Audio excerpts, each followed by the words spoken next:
Champagne I love it. It's effervescent. You take that sip, you go, ooh. But the next thing you know, like, I kind of want to take a nap. You just got to drink more of it. Yeah, then. it's the problem. Yeah. If you're working. But for the people I'm telling to go, they're not working. They can have another mimosa. You and I, we can't. Got to keep it together. Yeah, but at we got work to do. 11 o'clock, you can have a mimosa or I 4. certainly can have a mimosa, yeah. Make my way over to the stadium and get ready. And I'm excited. I'm excited that basically it's an opportunity, as we've said all week long, really 2 weeks. Been waiting on this for a long time for Florida State to get in there and hammer Georgia Tech and get us feeling good about ourselves again and have this be the launching point for a real nice run, an important run. Had a great conversation with an old Seminole friend of mine. Larry was in here today, and we were talking about this regime, talking about the importance of these games, talking about the various outlook that the fan base has. And it's funny how all of us seem to recognize the same thing. The detractors and those that are enthusiasts. We're all like, here we go. Let's find out who's right. What is the percentage chance in your mind of a slow start tomorrow? Oh, I don't know, man. Football's a weird game, so it is awfully difficult to predict these. Sorry for the wet blanket question. It's asking. A sleepy nooner. A lot of times that is something where the team has to provide their own energy. But this would be a game where I would think that, yeah, they can. I know it's noon. I know it's Georgia Tech. It's not a ranked team. It's not prime time. It's not the nation watching like the last few games they've played. But it is a chance to get back to, winning football games. And I would think getting healthier, knowing that, what's at stake here, and understanding the opportunity would see them really locked in. So I don't think they'll get off to a slow start, but it takes a bad drive or two. And the next thing you know, that's the definition of a slow start. So I'm not worried about how the game's going to go. I'm not worried about a score. I don't think there's a magic number they need to reach. I'm more interested in how they execute and how focused they are. Things can happen in a football game, tip passes, weird things, that kind of take you off the beam, if you will, but I still think they're going to be in a good place and play well. And I'm really interested to see what the focal point is for Mike Norvell and this staff in the way of play calling. I'm curious to see what they try to do in terms of dictating terms. Look at you, Jeffrey Johnson. Woo! Sweet Jesus on a Libations Friday. Jesus. We're off to a good start. For those listening on radio, Jeffrey Johnson just jumped in here to the chat on Warchant TV and said, here's 100 bones. Here's 100 bones. I say, go Noles. We will go 5-0. Score will be FSU 48, Georgia Tech 3. Jeffrey, are you drinking? Are you drinking early on Friday? It's 5 o'clock somewhere.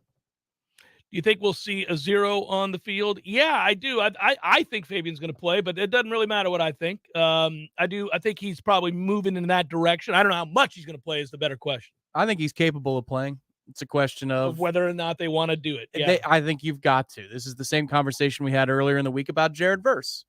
And how much do they want to play? How much do you want to play him? Yeah, Fabian's got to be ready for the 2-game stretch of Miami and Syracuse. I don't think I want him to be cold for the Miami game because it'll be his first action on the field since LSU. Nah, man.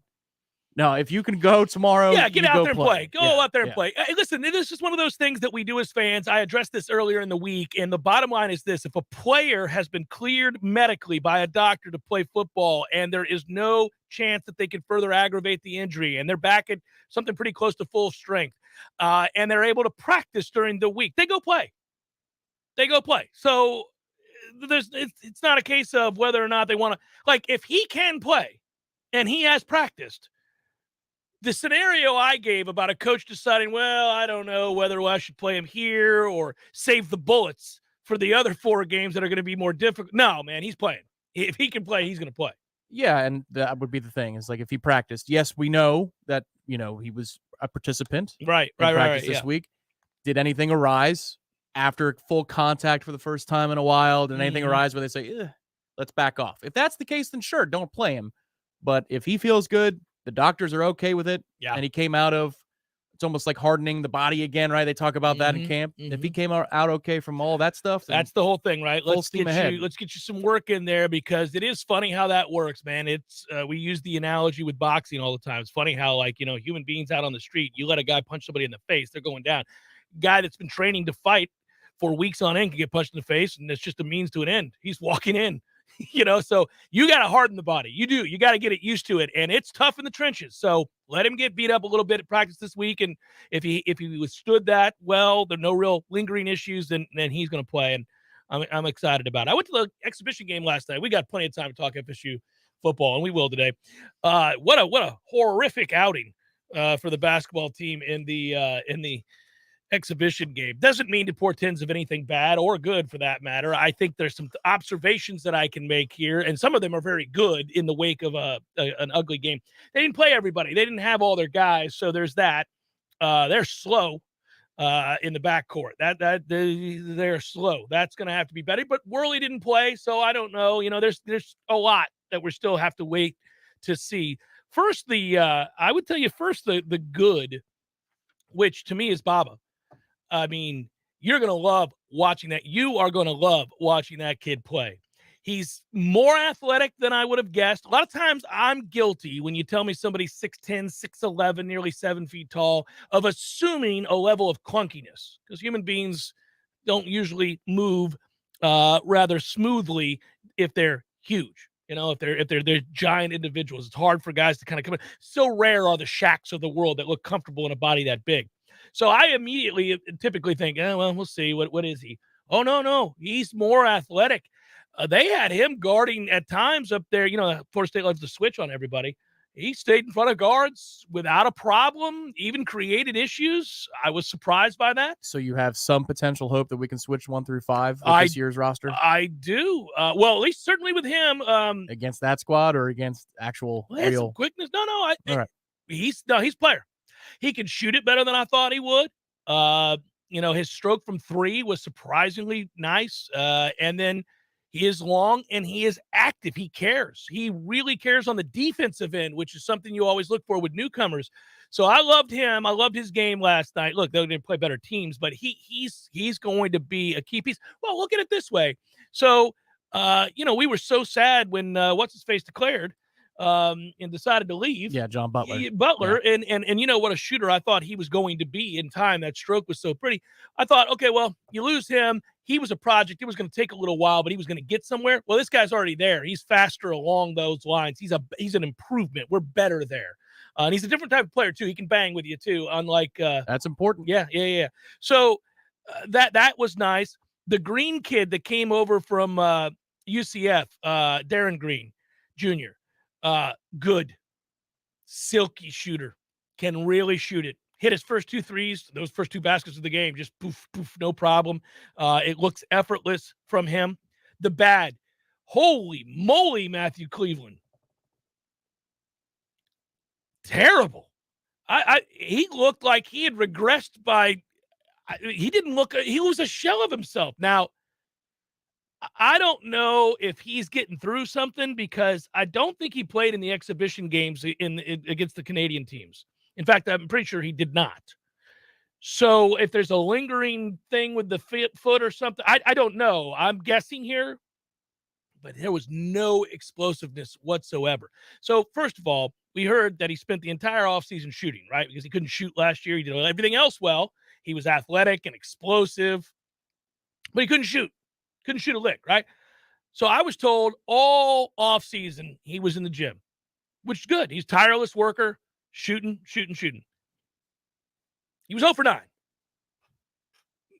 0 for 9. Maybe pressing. Perhaps after he missed the first 3 or 4, he starts pressing a little bit. But if you're pressing in an exhibition game, that's a bit disconcerting. But more important than that, after he missed 4 or 5 shots in a row, he decided to do what I would tell a player to do who missed their first 5 shots from the field: go to the basket, get to the rim. Let's see the ball go through the hoop. Get fouled, get to the free throw line, something, let's go. Couldn't blow past anybody on Newberry. I don't know, man. Maybe it's fine. it was disconcerting. He'll be fine. Okay, That tells me that there's a lingering issue. You don't go from being able to drive the basketball on Power 5 ACC opponents to not being able to do it against Newberry without an outside force. I think he's going to be fine, too. I'm just telling you, last night, thank goodness it was an exhibition game. He was terrible. Awful. I mean, every time he had the ball, I was like, ooh, get rid of it. I didn't need to say that. I didn't want to say that. I shouldn't say that. But Cloud's still not as fluid at center as I'd like him to be in traffic. He is still 7'4". He does block a lot of shots. He will still dunk. Let's see if he progresses as the year goes along. I was hoping so, because remember when he got hurt last year, he was really coming on. A lot of time. They're still, I mean, we'll see what happens. I like him. I like his presence. We're long. We're very long again. We always are. We're going to cause people problems in the paint. So to me, I mean, I really, really love Darren Green Jr. I really, really love Baba Miller. Mills was okay. He was fine. The numbers look better than the game yesterday for him. But Florida State could never really put that team away despite having a massive advantage on the boards, and they didn't really win on the boards. It was really quite weird. And they lacked some quickness in the backcourt. They didn't have all their guys. We'll see. We'll see. I think the team, some of the newcomers are good. You know, they're going to be all right there. The house kid hit a couple of threes, and he looked fluid doing it. He's going to have to get, again, they lack, for now, explosiveness. They're slow. I'm just worried about the glass. That's my number one concern, is how many second chance opportunities are you going to give to opponents in the half court in conference play or when you play better teams? And how much was that impacted by losing a key piece to this whole puzzle, that you get a guy who's a grown man from the Ivy League who can go get the ball? You know, that's the issue that I have. And is it going to be McLeod that helps with that? Is it some of the guards? Do we have a Derwin Kitchen type guard who can go? I mean, Forrest was that way too. We'll see. It's going to take some time to sort all that out. The Corin kid is good. I didn't expect anything out of him, and he played well in this game, so I've got hope for him too. I did not even really have an expectation for him. I think you'll like him too. He's big, thick, strong kid, and he's fluid. He's a nice player. This is going to be a weird thing. I will just say this. I think Ira wrote this in his observations. I saw Ira last night. We were both there. I think they're going to start pretty slow. I think they're kind of a work in progress. My hope is, because they're skilled, and they are, I think that if we get to about the midway point and start to see them kind of gelling, coming together, coalescing, then I think they're going to be an interesting team in the second half of the season that people aren't going to want to play. I think they could be trending when they need to be in the right direction in the second half of the season. But I do think early on we're going to see some moments where we're like, ooh, I don't know. Ham is really infinitely patient. He always has been. You know, when you watch, like, we are not nearly as patient as fans. And when you lose games, let's say, that you're favored to win, or you lose games to teams that ought not beat you, it's hard to remain patient. One of the great attributes, I think, of Leonard Hamilton and that staff is they don't panic. They tend to be exceptionally patient in game and game to game. You and I have had this conversation for years. In order to teach a lesson, he'll leave guys out there in the moment that you're like, I wouldn't have him on the floor right now. Or you could be up 18-2 and he's going to go full sail line change. Yeah. You go, my man, you don't have to. Right. You and I disagree with some of the tactics. We cannot argue with the successes. So what I would again say is, and some of the tactics, not all the tactics, not most of the tactics. Right. I agree with most of the tactics. I do too. But occasionally you're like, I don't know here. I think we're going to have some of those, I don't know here moments in that first half of the season where we're like, ooh, because they didn't move the ball very well last night. He said as much, but all right, just some observations there. They intrigue me. I don't know. I'm not putting a stamp yet. I'm not telling you that they can't do well or that they can do well. I don't know just yet. I need to digest more of what I'm seeing from this group. There's some things I really like Baba a lot. Thank goodness they got that kid. I mean, you're going to like him. You're going to like him. One of the reasons you're going to like him, remember how last year we talked about we didn't have enough dudes with that what for? Oh, he's got a lot of what for. He cares. Good. Yep. They could use that by the truckload. Yeah. So you'll be happy about it. All right. Lee Sterling, Paramount Sports is here today. My mother will be here. Do you know? So I called Mom last week because we didn't have a Friday show. We took the day off. It was a bye week, and we wanted to kind of recuperate mid-season here for the home stretch. You and I went golfing. You played exceptionally well. We had a great time. Don't be pissy. Didn't you shoot a 78 that day? No, I'm not being pissy. I'm just saying, we don't have to put a journal out there of every time I play. You played really well that day. You've played really well lately. You're on a roll right now. Go with it. Embrace it. Accept that you're just playing great golf right now, Tom. It's just one shot at a time. You put yourself in the best position to be successful one shot at a time. That's it. Be where your feet are. I love the approach to life as well as golf there, Tom, but I'm just telling you, from your playing partner, you're playing really well. It's enjoyable to watch you play great golf right now, Tom. I appreciate that. I'm only as good as my next tee shot. So we'll hang in there. Yeah, we'll play the next one and then the next one. We'll see where it goes from here. Sure. Anyhow, we took the day off. So I called my mother last week and said, hey, here are my picks. Well, I actually texted her. Here are my picks. And she texted me back, and we had the exact same games. So we saved ourselves a boring segment. Oh, okay. We had the exact same game. There is a vacuum effect when you get through about the 10th game. You're and it's like, all really? the same. All the same. Boy. Here we go. Yeah, no, the air sucked out of the room. We had the exact same wins and losses last week. And last night I had the Ravens, and so did she. Okay. She picked the Ravens. She did. All right. She does what she's watching. Mm-hmm. Come on. This is an unmitigated disaster down there in Tampa right now.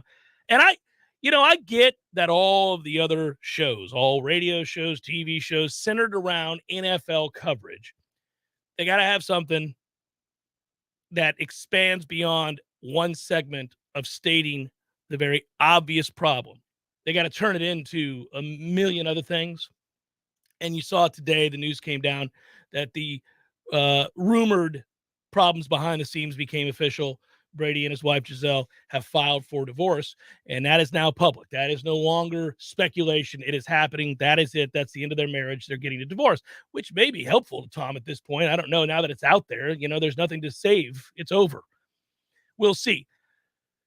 But at the end of the day, when I continue to watch this team, it would be a very short segment if we were doing Wake Up or Good Morning Football or any other segment. They can't block.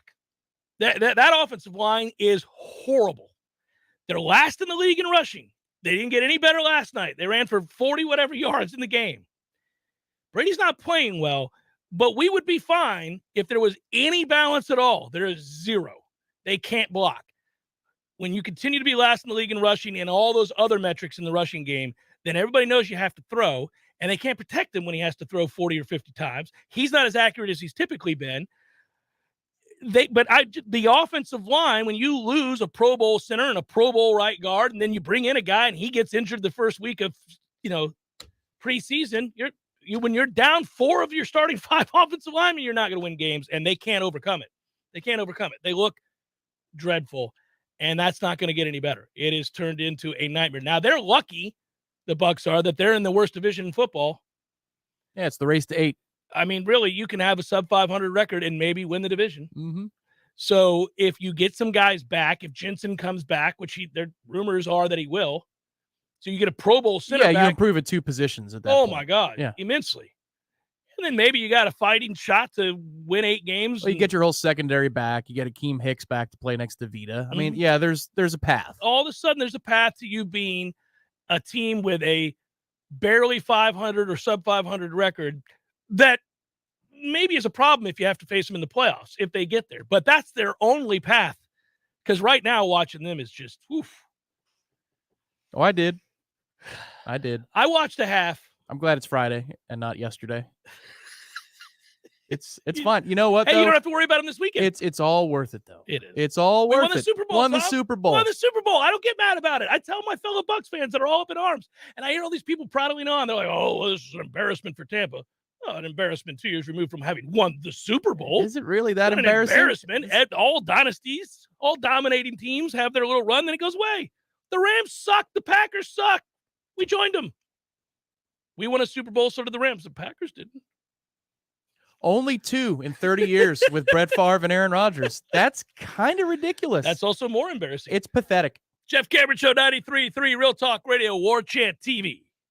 Hey, no fans, our partner ISF Inc. is a national management and IT consulting firm located right here in Tallahassee, Florida, solving the future for state governments through strategy, process, and technology. As a trusted advisor for state governments, ISF knows the importance of defining a clear and detailed strategy. Our friends at ISF can help your organization create a strategy that sets you on a path to success. ISF, your vision plus our expertise brings your brilliant ideas to life. Visit ISF.com to learn more. ISF, solving the future. This is Dr. Shannon Lord at Finn Chiropractic. Are you sick and tired of being sick and tired? Whether you have neck pain, back pain, headaches, joint stiffness, if you're tired all the time and just don't feel right and don't feel like yourself, these are things that we can help with in our office. Take advantage of our online special offer. Make an appointment online so we can get you in right away. Come visit our website at finnchiro.com, FENNCHIRO.com, because your chiropractor loves you and there's nothing you can do about it. Hey, I'm Carly Pierce, and here's what's happening on the next Bud and Broadway show. We're going to tackle the age-old question. How old is too old for your kid to get an Easter basket? Because it is a big thing. And after years of research, we now know how many times the average kid gets hurt in a year. And the number is way higher than you think. And if you own a business, you need a good slogan. We're going to tell you some slogans that absolutely doomed a business to fail. Slogans like, Jesus saves and you can too, at Big Dave's Used Autoplex. Sellers Tile does it better for business owners, contractors, designers, and homeowners. Better design ideas, better quality tile, carpet, and hardwood flooring, better mosaics, ceramic, and vinyl solutions. And Sellers makes it easier with their amazing showroom and first-class professionals. Maybe it's time to get Sellers working for you on Capitol Circle Northeast, just north of Mahan Drive, or online at sellerstile.com. For better style, quality, and design, go with Sellers in Tallahassee. Call 656-8453. Hey, this is Greg Tish. Here's something you might know about me. I don't drink coffee. I have never had a cup of coffee in my life. Well, that is until now. So why change now? Well, it's because my dear friend at Grassroots Coffee reached out to me after hearing me say that and insisted that I give his product a try. I've been making a huge mistake. The world of coffee is fascinating. I always thought coffee is coffee, you know? No, it's not. I have tried their coffee and it is fantastic. Now, I've got a fascination with learning more about the best coffee in our area. Grassroots Coffee is locally roasted, locally owned, and locally loved. You can find whole bean Grassroots Coffee on the local aisle at Publix, also in Whole Foods. But the best way to get this black gold is to order it online. They literally grind the fresh roasted beans to your preferred level, bag it, write the date on it by hand so you know the exact day your coffee was roasted. It doesn't get any more fresh than that. Order yours now. Just go to grassrootscoffee.com and choose the coffee you want and how you want it. And join me. Let's step up our coffee game together and also support a great local business. We all want more energy, more strength, more results. Well, welcome to Orange Theory Fitness as you take a step towards feeling more alive today. Backed by science, Orange Theory's heart rate monitored workout is scientifically designed to keep heart rates in a target zone, spiking metabolism and increasing energy. Orange Theory Fitness is a one-of-a-kind group personal training workout resulting in more energy, visible toning, and extra calorie burn for up to 36 hours. Experience a more vibrant life today with Orange Theory Fitness. To find out more, go to orangetheoryfitness.com. I'll never forget that moment. As long as I live. My first call-up ever as a member of the National Guard. When we got to the armory, they briefed us on the wildfires. They were getting dangerously close to homes. Helicopters were going out to drop water on the fires. Guys in the unit were preparing for firefighting with local fire crews. At that moment, I got my first taste of just how important the Guard is to my community. See how the Guard can be an important part of your life at NationalGuard.com. Sponsored by the Florida National Guard. Aired by the Florida Association of Broadcasters and this station. Jeff Cameron Show brought to you by Orange Theory Fitness. 2 Tallahassee locations, Midtown on Thomasville Road and Northside in the Village Common Shopping Center. Online at orangetheoryfitness.com.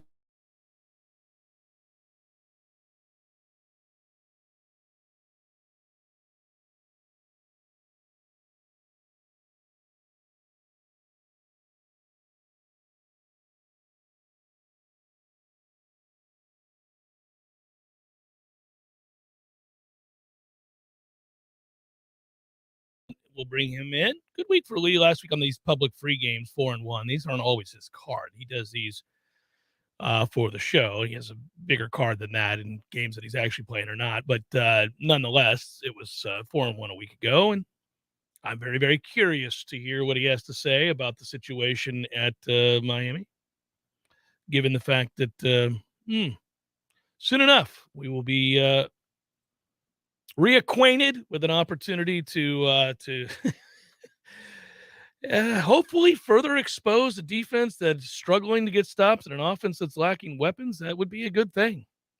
That is the hope. I think, Scott, you asked a question during the break. I'll answer these really quick. It was something to the effect of, who's my source? Well, it's on the front page of ESPN, SI, CBS. It's official. The divorce has been filed for. I wasn't coming in here with a hot piece of news wanting to break the divorce. I'm indifferent about that, other than obviously I kind of, as I would for anybody, I suppose, feel bad for anybody going through that, so long as they're not an awful person, because especially since they have kids. That's a toughie. That's a toughie.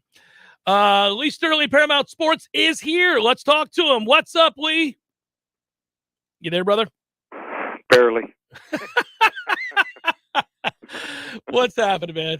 I'm good. I'm actually good. You know, the Canes would have won last week. I would have been like a 10. So I'm about a 9.5. That's not so bad. Speaking of which, I am curious. That's your first game out the box. Now, they can't lose to Virginia. I mean, Virginia is as bad a football team as I've seen this year. Miami will win this game, right? I'm betting the Canes. So do you think that Virginia's worse than Virginia Tech? I think they both suck to high heaven. Yeah, they're bad. They're both bad. Horrible. Okay, so here's the thing where I think they might have some problems. Brennan Armstrong has been far worse this year. Yes. I don't get it. I mean, he's obviously been dinged up, obviously. He can't be that bad from one year to the next. Well, and their offensive line has struggled too, yeah. Yeah, that's part of it. But he's got three receivers that can make plays. No running game at all. You know what? I think you might see one of Miami's better efforts here. They can't play any worse, but still playing with a backup quarterback here. I think the offensive line's awful. They're just not getting any better. So I think Virginia's going to pull it out. Not a game I'm personally playing or giving my clients, but I like Virginia here, 28-24. Man, it's a sad day. It's a sad day, Lee, where I'm over here telling you I'm taking the Canes and laying the 2.5 this weekend. You could be right. That's of the 4 games. Of the 5 games, it's the least that I like. But what is real quick? What's the talk down there? I mean, I know it's hard. I mean, listen, he's got to revamp a culture. He's got to flip a roster. He's got a lot of stuff to do in year one. But I know how unreasonable and unrealistic fans are. And they see Mario Cristobal's name, and then he's a Cane, and they think, oh, things are going to be good. That team sucks.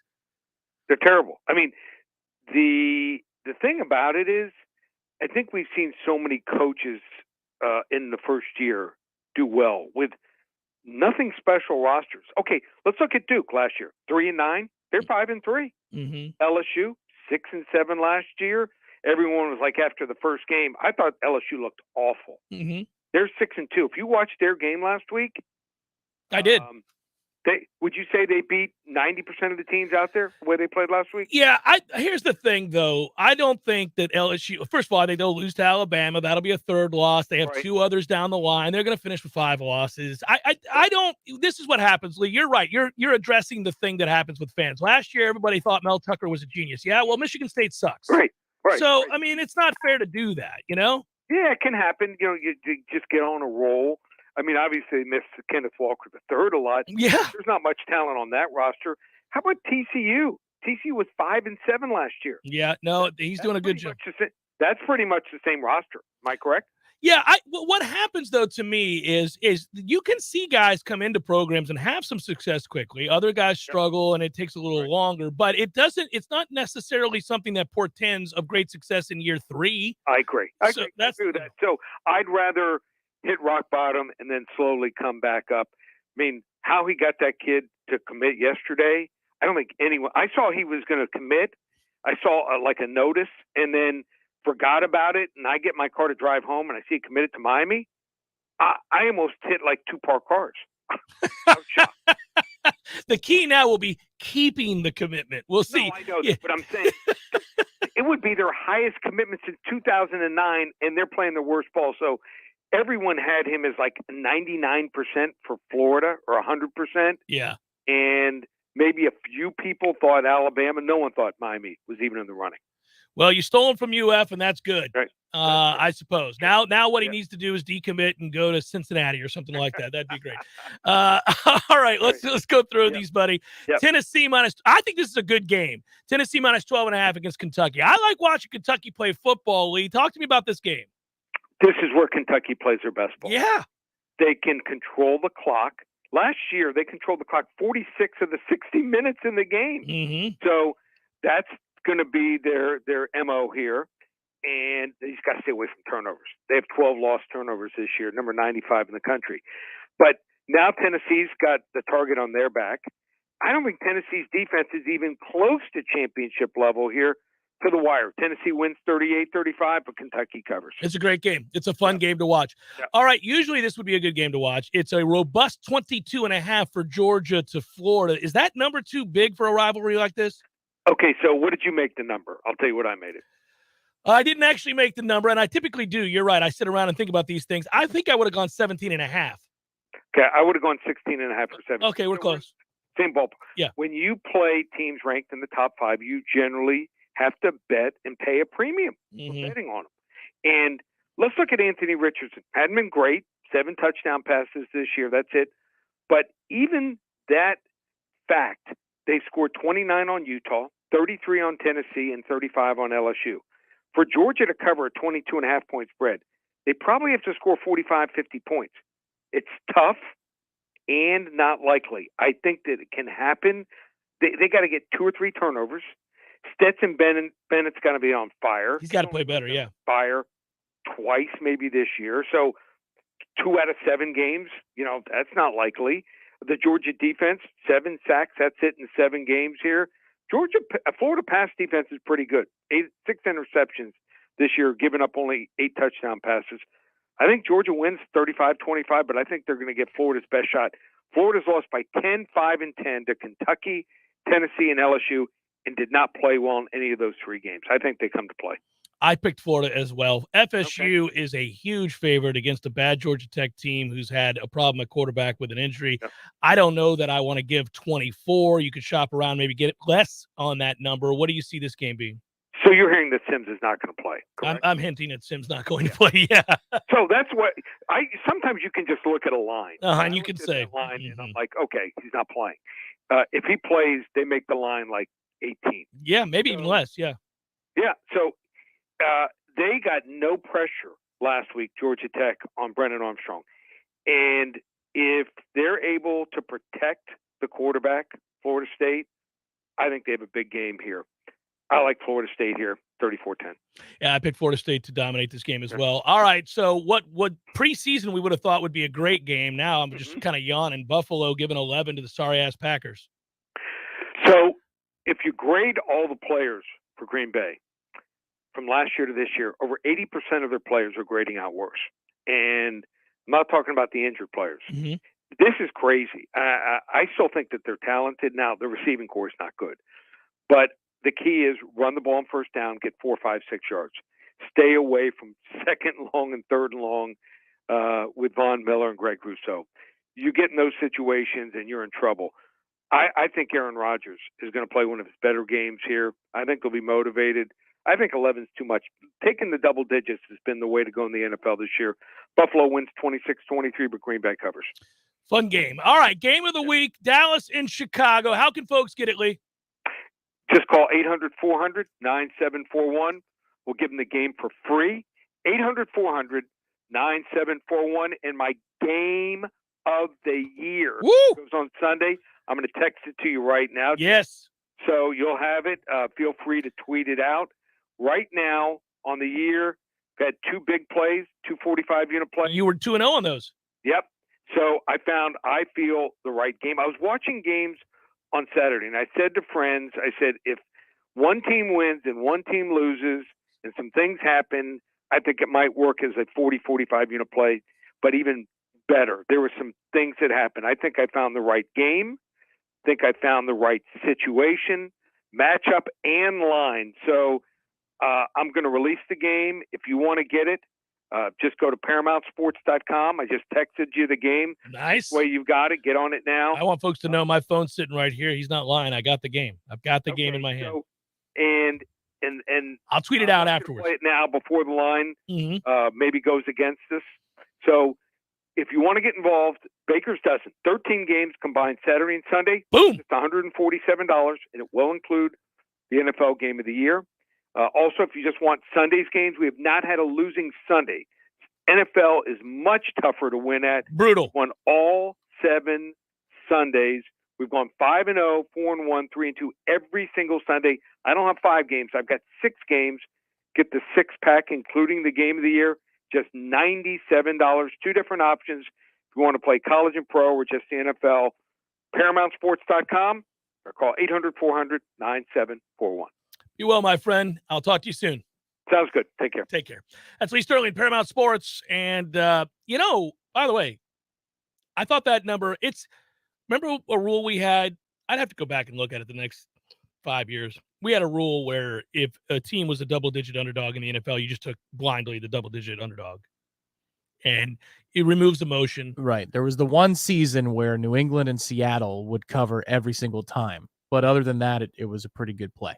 Yeah, and I think over time, if you did it over like a 7-year span, you just took a double-digit underdog in the NFL. It's a salary cap league built around 8-8. It used to be 8-8. Now it's 17 games. But, you ought to be able to cover there, and you typically do. It may not be a robust return in a given year, but yes, I think typically you would.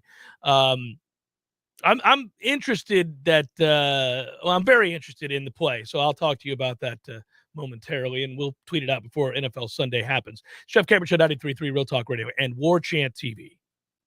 Your local news now. The search for a missing woman off the coast of St. George Island will stretch into a second week. 33-year-old Stacy Peterson was on vacation in Florida from New York. Law enforcement was notified on Sunday after Peterson's car and personal belongings were found at the St. George Island State Park. All week long, multiple agencies have been searching by air, on the beach, and in the water for Peterson. After talking with Peterson's family, it was learned that Peterson had traveled to the park to spread her late dog's ashes. The search will continue. A man was arrested last night after threatening people with a replica toy gun and running from police. Tallahassee police say it all started a little after 4 at Motel 6 on the 2700 block of Monroe Street. That's when they say 26-year-old Kelvin Sweet got into an argument with someone and pulled out an airsoft gun. When police arrived on the scene, Sweet drove off. A pursuit by TPD and the U.S. Marshal Service ended in the 1400 block of Fuller Street. Law enforcement surrounded the home and Sweet surrendered peacefully. No one was hurt at the motel or the home. This is Rachel Anae with your Real Talk 93.3 local news update, brought to you by Macklemore Systems, Tallahassee's go-to Mac store. Check them out online at MacklemoreSystems.com.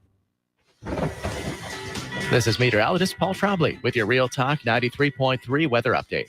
A blend of clouds and sun this afternoon with a high of 81. Northeasterly winds 5 to 10 miles per hour. Lows dip down to about 61 tonight. Mainly cloudy skies expected. Tomorrow, high temperatures reach up to 81. Low 80s Sunday with a chance for scattered thunderstorms. Upper 70s, a mix of clouds and sun Monday. This report is brought to you by The Lawn Johns. For all your landscaping and lawn care needs, visit thelawnjohns.com. Right now, 75. Your next chance to win $1,000 is coming up at 3 p.m. Don't miss your chance to shake the 93.3 money tree and see what falls out. Planted by the law offices of Basic Brooks. Come back stronger with Basic Brooks. Hi, this is Justin Colvin, founder of the Medicare Help Desk. I routinely speak to seniors who are overwhelmed by the multitude of coverage options available to them. That's why I created the Medicare Help Desk radio show. Tune in every Sunday at 11:30 a.m. where I provide clear answers to all your questions about Medicare. Well. Hey, Jeff, look at this place. Yeah. Well, doing well. It's been a while since I've seen you, brother, but, it hasn't been a while since I've been over to Gordo's. I go there on the regular because of you, Eddie.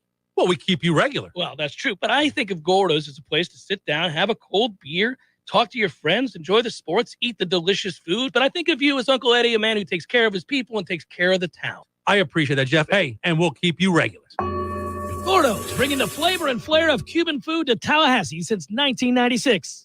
Hey, Greg Tish here along with Matty Rowe. And you can listen to us Monday through Friday, 6 a.m. to 9 a.m. on Real Talk 93.3. Matt, we give away a couple things each week. Just a few. We got the Florida Farm Bureau Insurance Wheel of Food. We have Give Me a Second, where we play a second of a song and you guess that song. And we also play FLA or Nay. We have a lot of fun Monday through Friday, 6 a.m. to 9 a.m. on The Greg Tish Show. Think that's enough? We could talk about our feelings.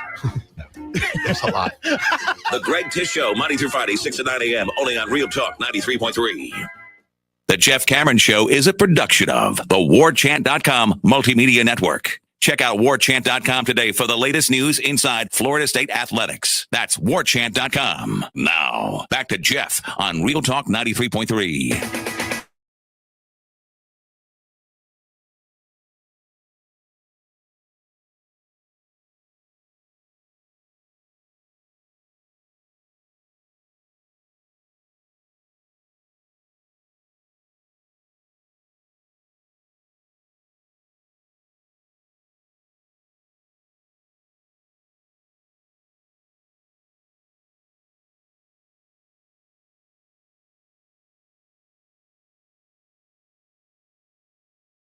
Yes, we do. I failed to send you the picture of my picks for prize picks this week, but when you post yours, I'll tell you mine. Okay. Because I have a pick.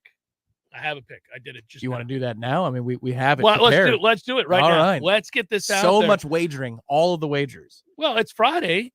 Damn it. No, this is good. Yeah, that's not sarcasm. I thought you were being That's legit gusto. Yeah, it's fun. It's what we do. Look at it's this. all right. You don't have to do it if you don't want to. I folks. laid down the $50 power play, trying to make some coin this weekend. You are, aren't you? Let's see here. I didn't pull up the there it is. He's got Jordan Travis at over 40.5 rushing yards. I got screwed on this one. I waited too long. It was at 30.5 earlier in the week. Let that be a lesson to you. If he's got 38 rushing yards, that's on me. That's on me. But the problem with Georgia Tech's defense is they don't like misdirection. They don't handle it very well. They don't pursue it well. And if a quarterback, having watched way too much Georgia Tech defense this week, a quarterback is either a statue or a runner, they don't stop the quarterback run. So here's a chance for Jordan to break away with one big guy to get you on your way to 40.5. I don't think they're going to sack Jordan Travis all that much, if at all. So I like the 40.5 there. And then I'm playing a hunch on A&M and Ole Miss. Ole Miss this season has played hardly anybody. They were in the top 10, and I believe that they were the Mac Browns of the season. I think they were the fraudulent goats. When your season resume has wins over Auburn in close fashion. They're the goats. I There they love it. are. I love that happy one.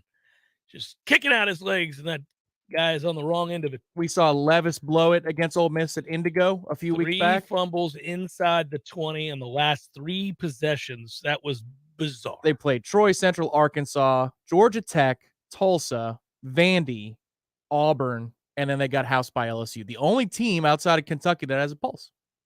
They didn't just get housed by LSU. They got outscored 42-3 after being up 17-3. And I don't think the LSU question is settled yet. Everybody's like, oh, see, now they're all better. And I don't know.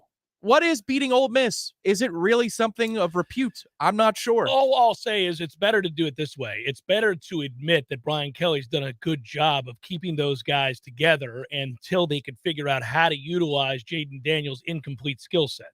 So what he's done, he's getting the most out of a flawed situation at quarterback. He kept the receivers who were all disgruntled after the Florida State game together, kept them from transferring and getting angry. And now they're performing. They're blocking. They're doing a lot of things they weren't willing to do before. But you're right. That doesn't mean they're good. Right. Yeah, he's doing a good job. They're above average to above average as a program. So that tells me that Ole Miss was woefully overrated, and we're still banking on that. A&M's game plan is going to be to run the ball. Kane is a really good player. Yeah.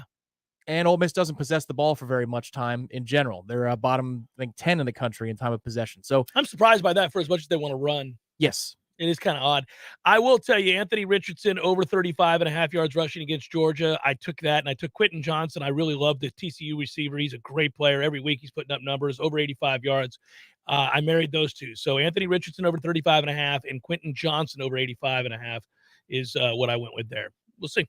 It's fun. This is what you do with prize picks, though. You kind of take these two things and bring them together. You can do 4, 5, 6 things. It's nuts. You can do an NBA pick, couple it with a NHL pick, NFL pick, and a college pick or a golf pick. I do the golf each week as well. You like Jordan to go over the passing total. You didn't play it. I didn't play it. You preferred that over the running out of Jordan Travis tomorrow. I did. Well, I feel like we can kind of maybe have our pick here. The question is, in the running game, they're pretty quick against the outside zone that they've seen so far. Now, Georgia Tech hasn't played a whole bunch of really good teams either. Ole Miss is one of those groups that just decided to run on 3rd and 6, 3rd and 7, 3rd and 8, and they would succeed, and they were able to physically dominate. So you could see it with that we could do things that we want traditionally. But if we break out the style of running that we had the first 4 weeks of the year, which is a lot of misdirection, counter, motion, things like that, I think they could be explosive on the ground. Georgia Tech hasn't seen a whole ton of good passing offenses, though, this year. I'm just so encouraged by the fact that the game plan, think about the audacity that it takes to sit down in that meeting room with your, let's say Alex Atkins and Mike Norvell, and they sit down and say, all right, how do we want to attack Clemson? I say we run it. Think about the audacity to say, with this average-ass offensive line, we're going to run. And traditionally, it ain't even going to be about Jordan. We're going to run. Sure, we'll utilize him when we can, but we're going to line up and run outside zone. We'll run some counter. We'll just run, and you really aren't going to stop it. And to be right, I find that shocking, and I give them kudos for that. They've done some things wrong this year. We've picked on those things. They've done some things right this year. I feel like game planning typically has been on point. Where they have failed game planning-wise occasionally is when the execution has been poor. I'm not playing the game where I just blame players and not coaches. I'll blame coaches when we need to, and they've made mistakes in the red zone especially, and we've talked about that. But I think that most of the time the game plan has been sound. Jordan had some mistakes one of the games where he didn't execute the game plan well, and they had open guys that he didn't see or missed completely. And then there have been moments and times where, football is football and things happen. Turn somebody loose at the wrong time, whatever. But the play is there. The game plan is, I think, been very sound. I like the way they game plan. Yeah, I tend to agree. I just think that now you've got no excuse to fail in certain key situations. If Jordan makes a bad decision inside the 20-yard line in a game that's coming down to the wire, and you say, why would you ever throw it there? To me, now I'm going to start to blame the coaches because they have evidence that in those moments he might not know where to go with the football or where to prioritize to go with the football. The 4th and 2 against Clemson, the throw to Pittman against NC State in the end zone. Well, it's a hell of a thing not to be able to trust a guy who's played this much football, though. That would be problematic. It would be, but it's also something that's preventable because you can say, look, man, here it is. Yeah. You go here or you go into the stands or you run. And that doesn't have to be the whole game. It just has to be timeout. Come on over. Yeah. Let's have a little chat. I think he's been burned enough to have learned the lesson. I do agree with you there. I think, Ira brought this up when we were debating the 4th down play where he's got Toafili in the flats. Instead, he tries to go to Johnny Wilson and make the splash play on 4th and 2. And you don't need that. You need to move the chains. My argument was that you're telling me I can't trust my quarterback to understand what's the more valuable throw here? What's the more likely decision that you have to make here? Well, we're trying to move the chains. That has to be he's streaking wide open, and I decide to come off my first guy and throw it down the field. Right. That can't be, both are contested. I'll take the more challenging throw down the field into coverage. No. That's also part of learning, though. That's the hard part is that as a quarterback, we've advanced the discussion on Jordan Travis so rapidly that we forget that there might be moments like this for his development. He hasn't been a throwing quarterback ever in college until the season. And so what comes with that? Moments where you go, what in the F are you doing? Yeah, well. And I think that's what they're going through right now. Unfortunately, it cost us at least one game.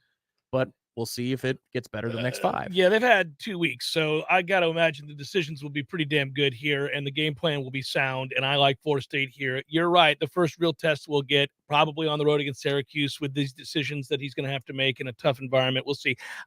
Keep your eyes on Syracuse this weekend. I'm leaning Notre Dame there. I think it's a good spot for Notre Dame. You had him on your board yesterday. Yeah, I did. I am leaning in that direction. I think they're going to run the ball against the 3-3-5. And Notre Dame does a lot of things poorly, but they do a couple things really well. And there are 2 things. Their offensive line is one of the top 25 offensive lines in every rushing metric on the board. So any analytics you look at will tell you they're a top 25 offensive line running the football, which is in line with their tradition. Secondly, they're 14th in sack rate. So they rush the passer well. Now, they give up big plays, and they're not consistent, and their success rate crossing the 50 isn't great either. They do a lot of things wrong. That's how you lose at home to Stanford. They're not a great team. But they do a couple things really well that are important to do well on the road. And if you look at their road games, you think about that. Well, so first of all, BYU away from home. You get the win against North Carolina at North Carolina, which you would point out, of course, Carolina loses at home, frauds. And then, they hung in against Ohio State. They lost that game 21-10 on the road. So they've played pretty well away from that dump of a town. Probably just feel liberated to get out of there. I would too. I would too. There it is. They feel a sense of freedom, not having to see the trash all around them and the gloom and the isolation. Being in the middle of nowhere, Indiana, it's tough. It's tough, right? The road just kind of sinks too as you get closer. You get down in there, you go into the depths of sadness. Here we go. Welcome to depression, everybody. Woo! Also known as South Bend. Z-Chan, you are a hell of a nice guy, and I appreciate you supporting the Jeff Cameron Show and all that we do here at Warchant. He wrote, hold on. Did I just see that Fitz has been rock solid in practice? That's a win. 48-13 Noles on to Miami. By the way, Z-Chan, Fitz being rock solid in practice does not coincide with your 48-13 prediction. It doesn't really matter, right? No, there's 2 field goals in there. It'd be 42-13. Maybe. You know? Could be a missed extra point in there. I don't know. That was me too. I put that in the chat. Ian asked in the chat, how's Fitz looked in practice? Rock solid. Now, I don't know what that means. Might mean nothing, but it is notable. I mean, the ball is rocketing off his foot. He got in his mind that he wanted to change the way that he approaches the ball with a 2-step or a 3-step in the offseason, and it's like me trying to be Adam Scott with a swing change. You don't do it. You don't do it. You got to be you. Swing your swing, Arnold Palmer said, Tom Lang. Don't you talk about that saint with a laugh. That man did nothing wrong. Who you ever. are correctly pointing to in his moments. He never choked death. away anything. Oh, never. Hour number 2 forthcoming. Stay with.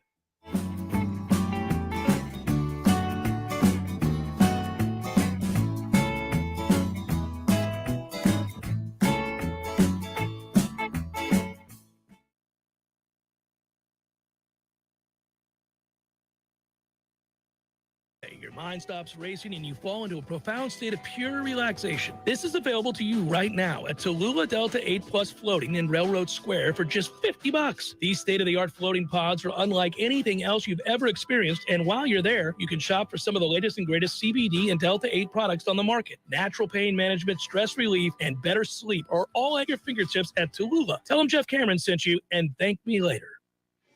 Physical stress on our bodies can take its toll as the years go by. Whether you're looking to get back into an old sport or just want to spend more time outdoors to explore all life has to offer in our beautiful city, the dedicated team at TOC is here for you every step of the way. You can trust TOC for all your orthopedic needs. And now, scheduling an appointment has never been easier. Just visit teamtoc.com and click schedule online.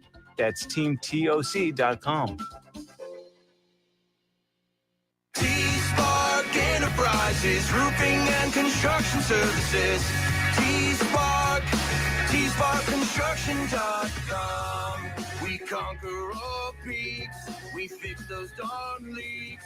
Call 850-766-1340. T-Spark Enterprises, roofing and construction services. T-Spark, TSparkConstruction.com. License number CCC 1331204.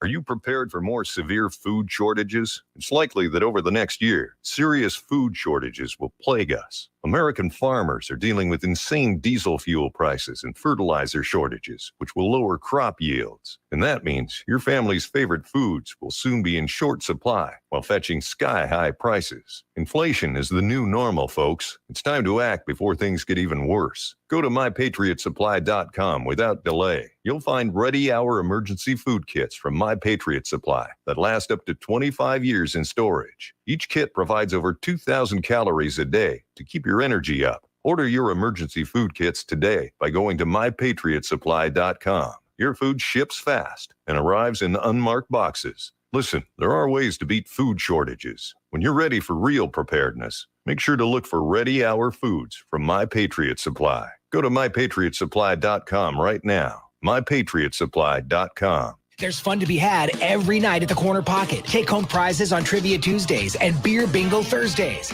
And kickstart your weekend with Martini Fridays. Plus, happy hour runs every weekday and game day specials every time the Noles take the field. Watch all the best games at the Corner Pocket's Vegas Wall, featuring 560 inches of flat screen TV heaven. Oh, really? The best food, the best drinks, and the best place to watch all the games. Tallahassee loves the Corner Pocket.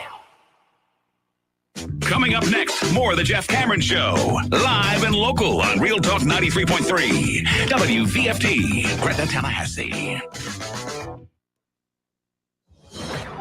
Breaking news this hour from townhall.com. I'm John Scott. 82-year-old Paul Pelosi, the husband of House Speaker Nancy Pelosi, attacked and severely beaten by an assailant with a hammer who broke into their San Francisco home earlier today. Pelosi is expected to make a full recovery. The 42-year-old assailant is now in custody. President Biden planning to vote early in his home state of Delaware this weekend. In-person early voting is underway in Delaware, and the president will cast his midterm ballot on Saturday. The White House says he'll be joined by his 18-year-old granddaughter, Natalie, a first-time voter. Mr. Biden will cast his ballot as Democrats face an uphill battle to hold on to control of Congress. White House correspondent Greg Cluxton. Also at townhall.com, 8 people have died in a Broken Arrow, Oklahoma house fire. 6 children and 2 adults. Police are calling it a murder-suicide. In education news, the COVID pandemic had a devastating impact on the academic well-being of America's children. That's evident in a district-by-district analysis of test scores. The analysis finds the average student lost more than half a school year of learning in math and nearly a quarter of a school year in reading, with some district averages slipping by more than double those amounts or worse. One researcher involved in compiling the statistics says that while test scores aren't the only thing or the most important thing, they serve as an indicator for how kids are doing. Rich Thomason reporting. Tampa Bay quarterback Tom Brady and Gisele Bündchen have finalized their divorce. They've announced ending a 13-year marriage between 2 superstars who respectively reached the pinnacles of fashion and football. The Dow had 753 points and the NASDAQ up 255. More on these stories at townhall.com. I'm Andy. If you don't know me, it's probably because I'm not famous. But I did start a men's grooming company called Harry's. The idea for Harry's came out of a frustrating experience I had buying razor blades. Most brands were overpriced, overdesigned, and out of touch. At Harry's, our approach is simple. Here's our secret. We make sharp, durable blades and sell them at honest prices for as low as $2 each. We care about quality so much that we do some crazy things, like buy a world-class German blade factory. Obsessing over every detail means we're confident in offering a 100% quality guarantee. Millions of guys have already made the switch to Harry's, so thank you if you're one of them. And if you're not, we hope you give us a try with this special offer. Get a Harry's starter set with a 5-blade razor, weighted handle, shave gel, and a travel cover. All for just $3 plus free shipping. Just go to harrys.com and enter 3388 at checkout. That's harrys.com, code 3388. Enjoy. Whitten Glass has been taking care of families since 1945. Experienced, reliable professionals who offer only the best, like Whitten's top-of-the-line bath enclosures. Eye-catching storefronts are a specialty at Whitten Glass, and they provide precise installation. Whitten Glass, Tallahassee's first family in glass. Online at whittenglass.com. Call 850-222-5781. We all want more energy, more strength, more results. Well, welcome to Orange Theory Fitness as you take a step towards feeling more alive today. Backed by science, Orange Theory's heart rate monitored workout is scientifically designed to keep heart rates in a target zone, spiking metabolism and increasing energy. Orange Theory Fitness is a one-of-a-kind group personal training workout resulting in more energy, visible toning, and extra calorie burn for up to 36 hours. Experience a more vibrant life today with Orange Theory Fitness. To find out more, go to orangetheoryfitness.com.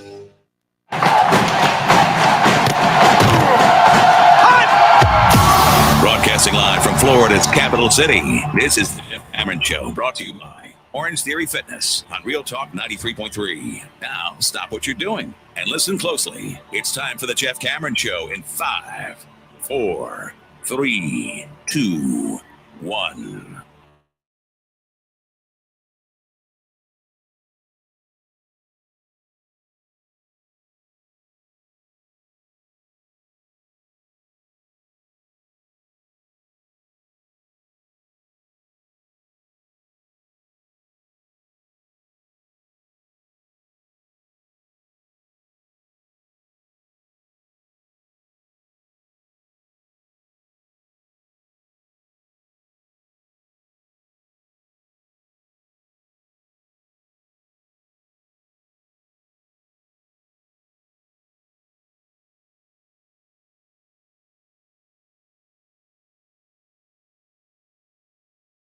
tomorrow. On the Roof. Show begins at 10. 9:30 they start slinging the mimosas and the Bloody Marys for all of you who need them. It's perfect. You don't need to set up your tailgate. You can do that after the game if you want to stick around the lots and set up your TVs. Just come over to Indigo. Even if you do want to, you can get over there. We're on at 10. So if let's say you got there at 9:30 when the bar opened, which is a good time to get somewhere when the bar opens, and you get there and you go, I'm going to start with a Bloody Mary today. That sounds like a good idea, Keith. All right, give me one too. Then you do. Then you have one. You're like, yeah, there's Jeff and Tom. They're setting up to the pregame show. Let's watch for a few minutes while we have this beautiful overlook here of both the intramural fields filling up with Florida State fans and the stadium that is simply gorgeous from the outside. What a facade. Hey, I'll take another one of those. Or perhaps a mimosa. Sounds good. Now it's 10:45 and you've heard a little bit of the pregame show. You're like, I'm on it. That's good. That's good stuff. I'm going to go downstairs, walk my way over to the tailgate lot while I still can. Say hello to friends and family. Set up my tailgate for the after party. Then go into the game. Watch the Noles win 38-13, 38-10, something like that. Walk back out, get yourself a drink, walk back over to Hotel Indigo and say, hey, I'll have another one of those mimosas. That's a great plan. I think what a plan. Everyone should follow all of those plans verbatim. I think that's what you should do. For me, I got it set up in my mind. I got to look. It's not, I don't need a triple pour or a double pour, but I think a Bloody Mary tomorrow morning might be nice. It's just a refreshing beverage to get your day started with the tomato juice. I like it as well, but I do know people who suffer from heartburn. From Bloody Marys. They struggle with it. Yeah, I say make it as spicy as you possibly can. I'm like, you dump the Tabasco or whatever. Yeah. And then jalapenos and anything else you want. Buddy. Put them all in there. Let's go. Except for keep that celery out of my face. No celery. No celery. Or no olives either. No olives. I agree with you rid there. Of them. Get rid of them. Get them out of here. Yeah. Go give him the link. He'll get the home plate looking good. The olive seeds will be better. Yeah. That took me a second. I was like, what? Yeah, go every time I see an olive now, I'm like, I should give that olive to Link. Hey, maybe this will help your batting circle. That was actually something that deeply impacted the finish of the NLCS because Grisham had dropped down the bunt looking for a hit and it hits a mud patch. And I'm sure Link was watching the game saying, see, that would never happen here. Sorry ass mud patch killing him. Guys, come in here. I want you to take a look at something. This is why we did it. Yes. Yeah. Olive seeds, guys. Olive seeds right there. If Grisham was at Hauser, he would be safe and they'd still be playing. Oh, the news is bad in Tampa Bay. It goes from bad to worse. Shaquille Barrett, Shaq Barrett, going to miss the rest of the season. Torn Achilles. So thanks for the 3 sacks, though. It's been a good year. I was going to tell you, by the way, with Shaq, we will never see him in a Bucs uniform again. That is that. That's that. Isn't he signed for another 2 or 3 seasons? Tell him to take it on down the road. It's over. Vita Vea, who has not been that great has this 4.5 sacks. Has more sacks than Shaq Barrett. I know. That's why I'm telling you, Shaq Barrett's going to be 30 before the start of next season. He is now no longer as productive as he once was, and we're going to be coming off a torn Achilles. Have a good one. Have a good one. That is it. You will never see him again in the Bucs uniform. You will never see. Breath here. You will never see. There it is. Yeah. There it is. Hey, man, it's going to be a big weekend for Andy Dalton and New Orleans Saints. My emergency pickup. Don't you love fantasy football on a bye week? I'm like, Herbert's got the bye. Who's out there? Andy Dalton. All right. Let's get him, Andy.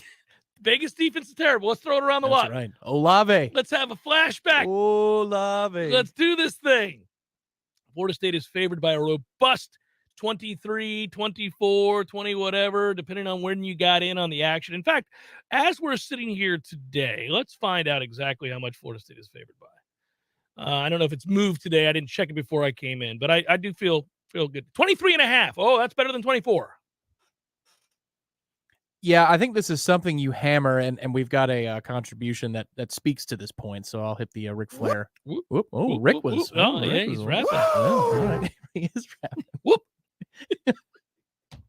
So you hit the live, or not the live. You wait until warmups, and you find out who is going to be the quarterback for Georgia Tech. They said that they're going to mix in the kid that they played against Virginia, along with a true freshman, the Zach Gibson kid, right? Gibson, and then obviously Sims has a bum foot. What a shame. He was day-to-day. I agree with Lee Sterling, which is look at this line and tell me if Sims is going to play. Well, when I saw the line, I went, goodness gracious. But I would like confirmation that some miraculous recovery has not happened. Remember, when Pickett played in the COVID year. Oh, yeah.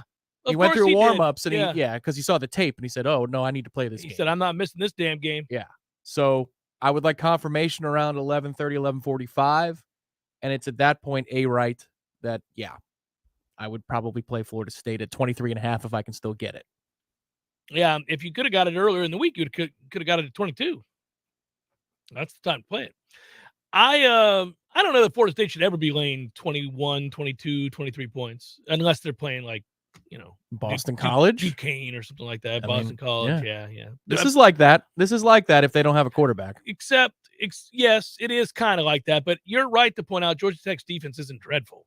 It isn't. It's just that we're going to be getting the ball between the 30 and the 40-yard line a lot of the time if that's their quarterback situation. Let's go. Did you happen to tune in to 22-21 NC State, Virginia Tech last night? No, and I can't believe that's the final because I saw it was 14-3 or 21-3, whatever it was. 21-3 Virginia Tech. My timeline was filled with people furious that Virginia Tech's sorry-ass offense was capable of scoring 21 points and we couldn't, and that they couldn't believe, quote-unquote, that Virginia Tech was going to beat NC State at NC State. Well, they didn't. They didn't beat NC State at NC State. They lost 22-21.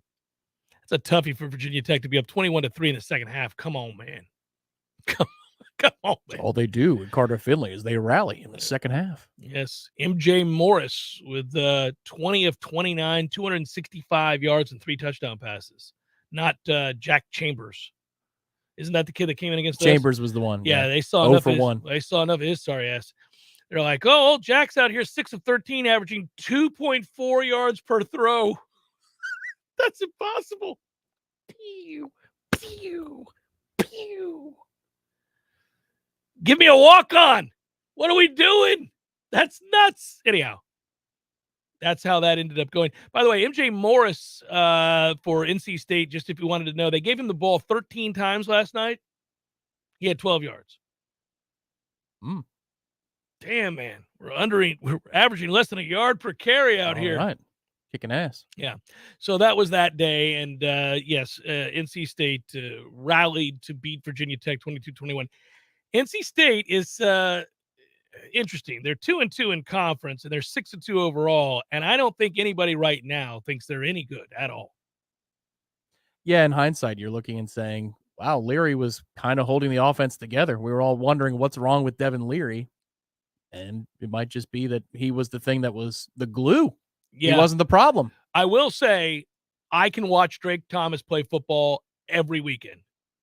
And, oh, by the way, he was the leading tackler again last night, had a sack, had 8 tackles, had like 3 pass breakups. That dude is a freak. 32? Yes. Yeah. He's probably going to be considered somewhat undersized in the league. I don't think so, man. I'd draft that dude tomorrow. He is so instinctive. He's 6 feet, 235. He'll hit you. He runs. He's all over the field. I love him. He's one of my favorite players in the league. He's awesome. He is. You can't help yourself when you watch that guy play. He's just a special player.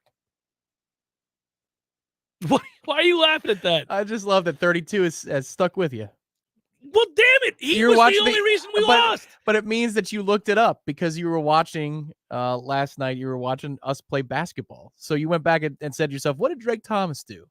Yeah. That's why I'm laughing, because he left enough of an impression that you looked dude up. is freaking good. What did Drake Thomas do? Well, you know what? Another player I used to do that. I like linebackers that are active like that all the time, that these guys are heat-seeking missiles and they have a good feel for the game and a sense for the game, and they always stand out when Devin White at LSU, right? Every time you watch an LSU game. Not in the pros, but yeah. Well, he's been good in the pros, and he got destroyed last night, but he's been a good player in the pros. Our Super Bowl year, he was really good. He was really good, but he also was, I think, freelancing and making plays just randomly. He made a lot of them, but my point would be he loves to overrun or hit the wrong gaps. He does. The last 2 years. 2 years. He does. But remember the Super Bowl run now, he got good in coverage out of nowhere. He also started, all that stuff started happening. So I'm going to love him for life. He was fantastic that year on the road against New Orleans. Yeah, that was the game. He won the game. That was the game. He won the game. That guy. It wasn't the Green Bay game, though, because that was Whitehead who forced the fumble. He just scooped it up. He scooped it up. But still, he's there. Anyhow, so my man. Probably had an assignment on the other half of the field. Just making plays. That's all I'm out here doing. We had a safety during the Yep. 2013 season at Florida State who was often in the wrong place. Yeah, Lamarcus made the pick Against Clemson. He wasn't supposed to be He there. wasn't supposed to be anywhere near there. Yeah, In fact, yeah. Clemson's offensive staff was like, why are you there? In no world are you supposed to be there. Jimbo was yelling, why are you okay? Yeah. Run! We did that in 16 as well, the Freddie Stevenson game. But there was an early interception where our secondary guy was just in the wrong spot. He should have been closer to the bench, and he was in the other hash. I'm going back to Devin in college. In college at LSU, yeah, crazy athletic for a guy that size. No reason for that dude to be able to do that stuff he does. You're right. He's freelancing now. He's not been good for the last year and a half, really. I'm with you. He was great our Super Bowl year. I mean, we'll have that. Now he's trade bait. But the kid for NC State, when you watch them play, like every time an opposing team goes back to pass, you're like, well, the kid's going to jump that. Yep. Oh, he read that quickly. There he is in the flats, making a play for a gain of 2. It drives me. We need to find a player of that caliber to play linebacker for us because I am tired of watching our average to below average linebacking core. I'm laughing because I went and looked it up. After the loss to NC State, Arlo Palmer, who we referenced before, has watched as many plays as I have of NC State football since that game. You're missing out on Drake Thomas. It's a Drake Thomas love affair every week. I'm not watching the Wolfpack, man. I'll call you. They're on defense. Quick, turn it off. By the end of the year, after our game, Arnold Palmer and I will have watched the same amount of NC State football between now and the end of the year. I am. I'm gonna make you laugh. Like 2 weeks from now, after you've forgotten about it, I'm gonna call you. Be like, "What's up, man?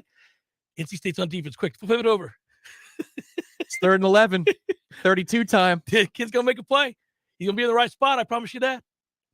But it is aggravating because, look, man, that's the one. We're probably not having half the conversations we've had in the weeks since the NC State game. If you don't throw away a 17-3 lead, a game you have won, we're not talking.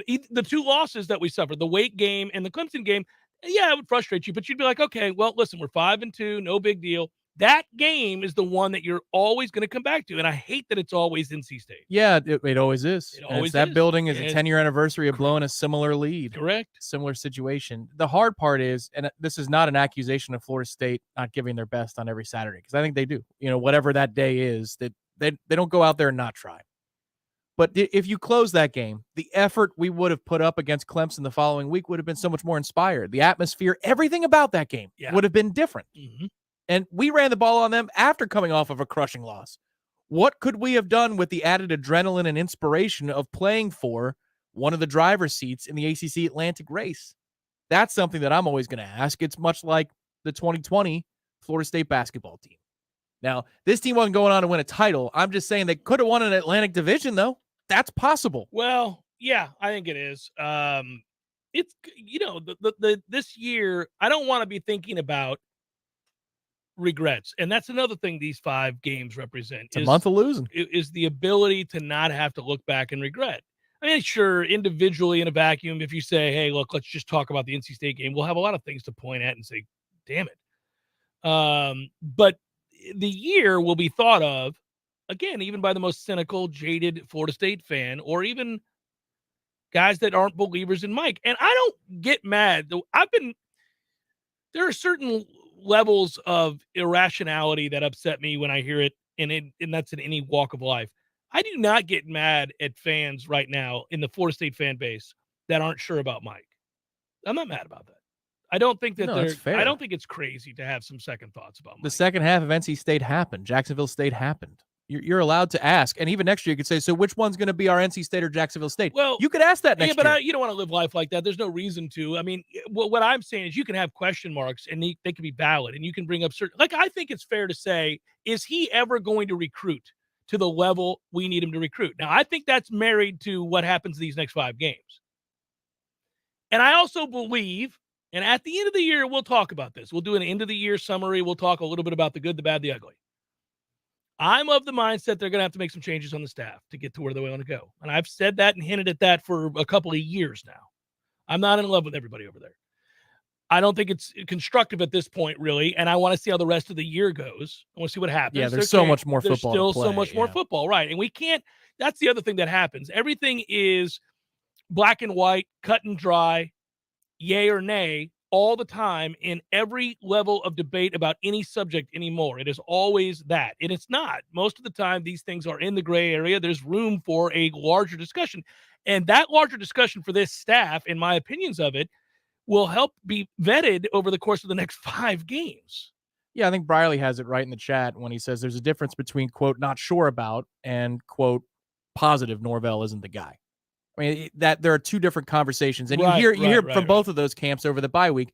It's 3 straight losses and a bye week. So there's a lot of talking going on. And Georgia Tech. So it's 3 straight losses, a bye week, and Georgia Tech at noon. Right. That all adds up to a lot of speculation, a lot of debate, a lot of frustration, a lot of really kind of enduring pain from those losses, right? That's another reason that I'm excited about tomorrow is you get a chance to get that bad taste out of your mouth.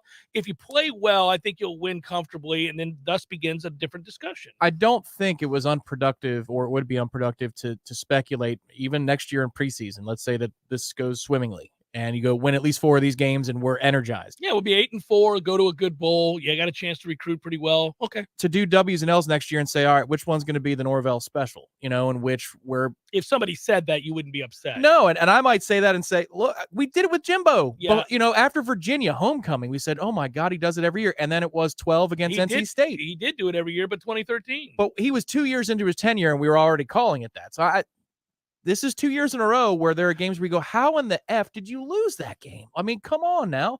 So that's part of the growth that we need to see. I believe he's capable of that growth. But you've also got to guard against that no matter what happens here these next 4 or 5 games. That's going to be a talking point until you don't do that anymore. Well, there is a fundamental disagreement amongst Florida State fans that is an interesting talking point, and that is that this is not a place you learn on the job, and we're watching him have to learn on the job. I understand that conversation.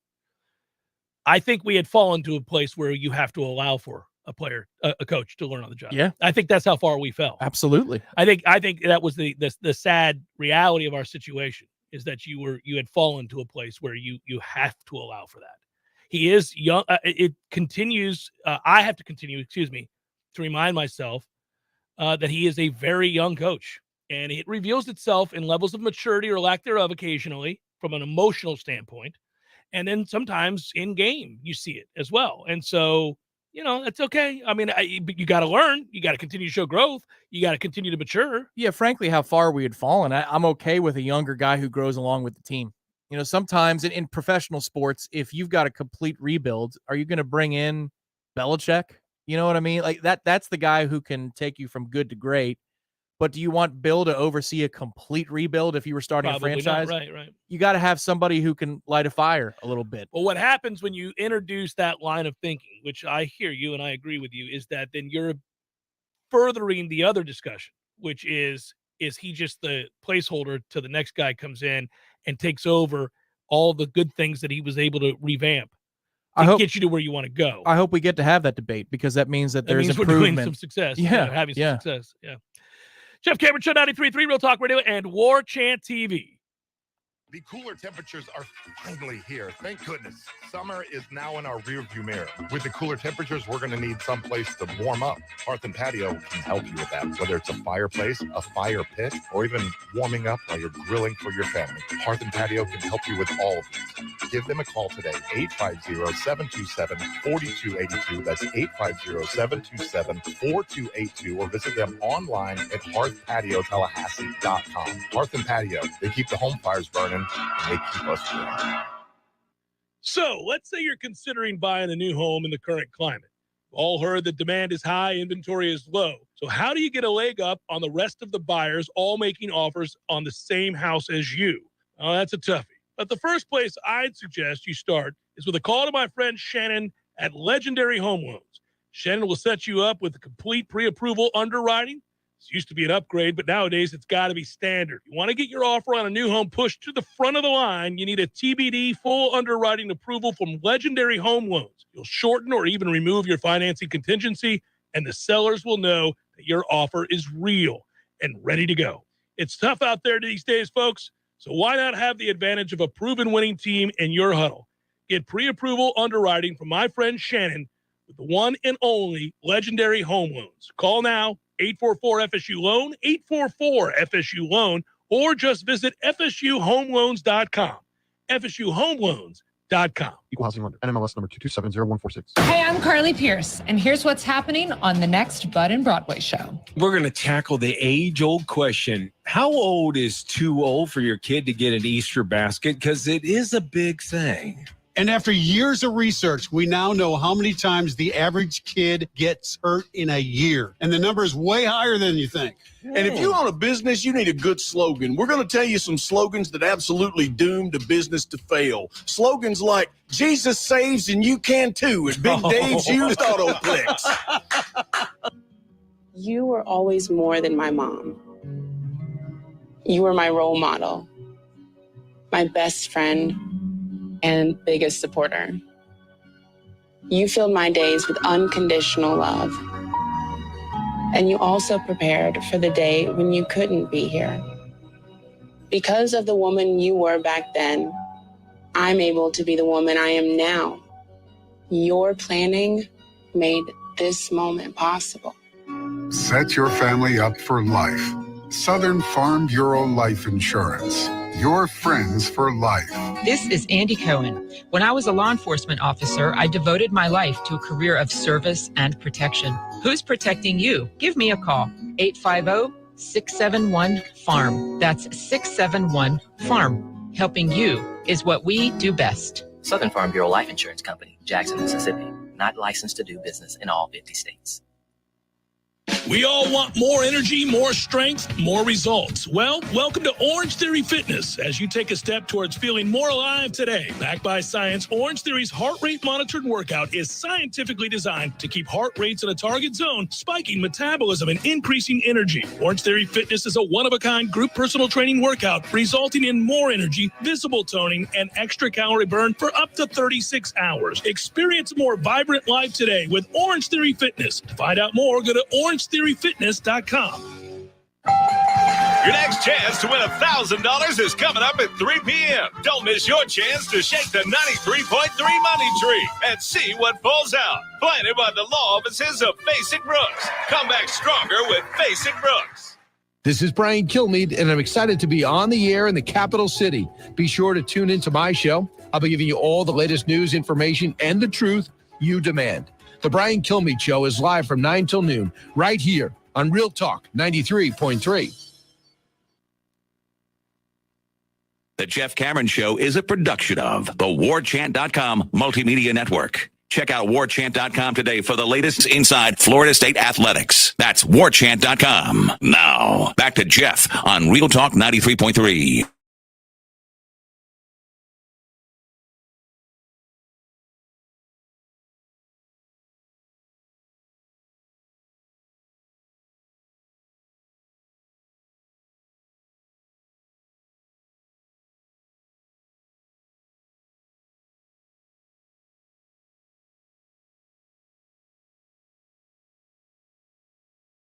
Great.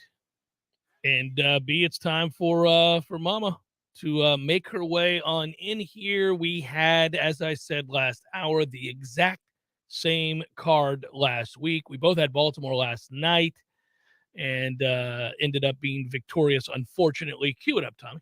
And now for another edition of the Family Pick. Nick.